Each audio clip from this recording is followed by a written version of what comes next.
पण डॉक्टर ही चिटिंग आहे ना. स्वप्नात मला बंगला मिळाला, मला मर्सिडीज मिळाली, मला सगळं मिळालं, पण साली बंदूक ती कायम तिच्या हातात, माझ्या हातात चाकू. तुझ्या लग्नाला किती वर्ष झाली? 4. मी गेल्या 20 वर्षांपासून बंदूक शोधतोय. लग्नानंतर बंदूक नेहमी बायकोच्या हातातच असते. आणि नवऱ्याच्या हातात चाकू, नाहीतर त्याच्या खंडीवर चुका. चिल राहुल, हे बघ, मला अजूनही वाटतं की तुमचं एकमेकांवर खूप प्रेम आहे. अजिबात नाही.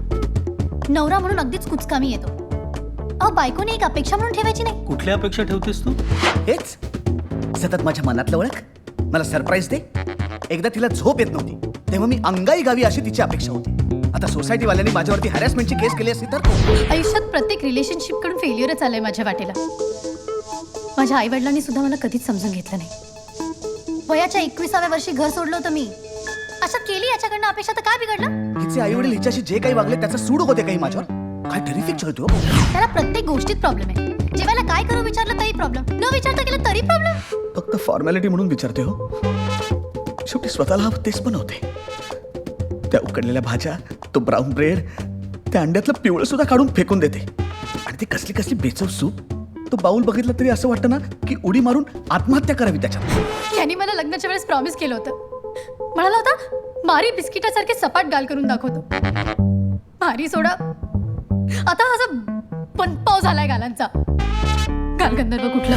नवरा म्हणजे गिनीपिक वाटतो तिला. डाएटच्या नावाखाली वाटतं ते खायला घालते. भिंग लावून फक्त चुका शोधत बसतो हा. एक्स्ट्रीम हलगर्जीपणा, आळशीपणा.